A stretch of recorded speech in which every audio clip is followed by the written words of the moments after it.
Rose here. Today is going to be the first solo analysis that I've done in this series.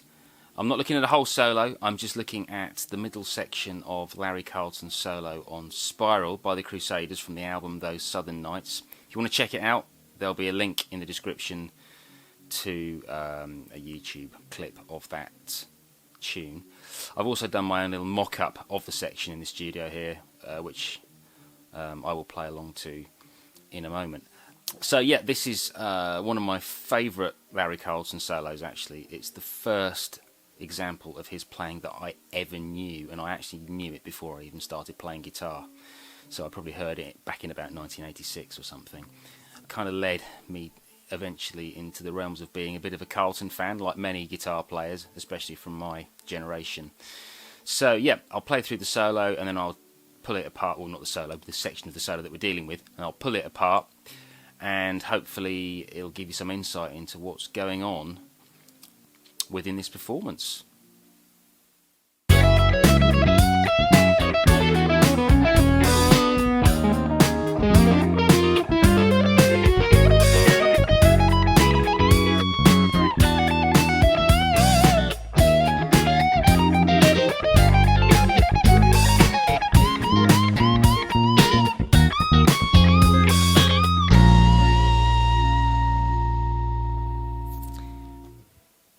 So, this solo has a lot of, generally speaking, quite bluesy ideas throughout it. But when it gets into this section with the parallel 11th chords, he has to take a slightly different approach. What he still does is generally pentatonic ideas, but he really follows the changes smack on every single one, actually. It's a really great use of simple pentatonic ideas to outline the harmony, because of course the pentatonic scale is a very harmonically descriptive scale.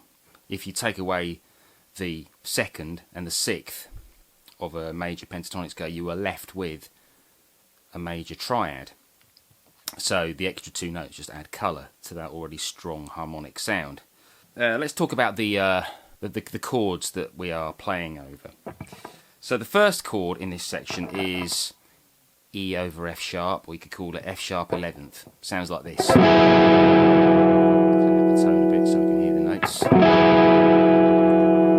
The second chord is a tone lower, so it's D over E. So over those two chords, what he actually plays is this.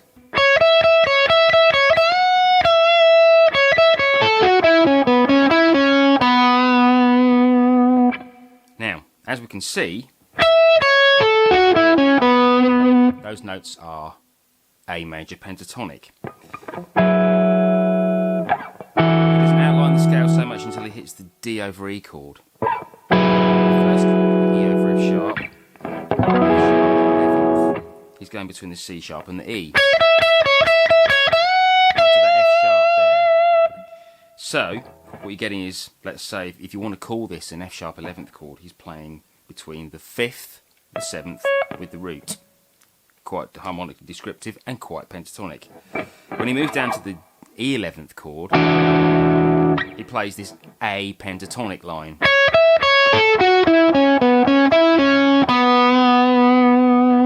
Now, how does that work? Well, E 11th is the dominant in the key of A. So basically you've got a chord that's telling you the key of A there. He's ended up playing, I don't know how conscious he's been about this, but he's played the pentatonic scale that belongs to the key that chord is the most diatonic to. Alright, so we've got that, that's our first two chord changes. Then we go down to an E flat 11th, and we move from E flat 11th to F 11th to G 11th to A flat 11th. So what he plays over this section, he's done the old. Then he plays, which is an A flat triad. Then, which is a B flat triad.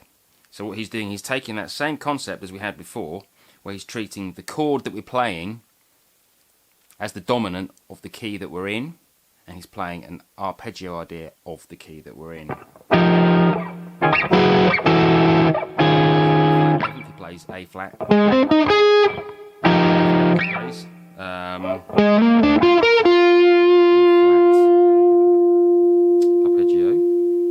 and then we get to the G 11th, and he plays a little F arpeggio with a 6th in it.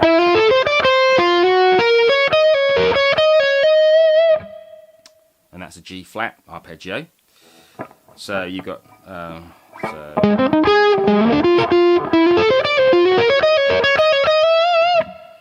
so again, he's outlining those changes really clearly. When we're on the G11, he plays an F kind of thing. On the A flat 11, he plays a G flat kind of thing. So when we then move back to the F sharp 11th.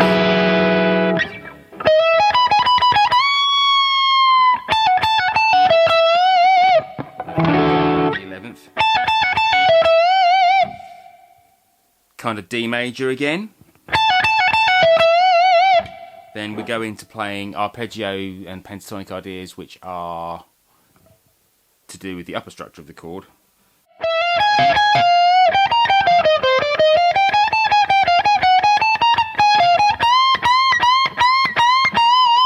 So that's quite a cool little line there.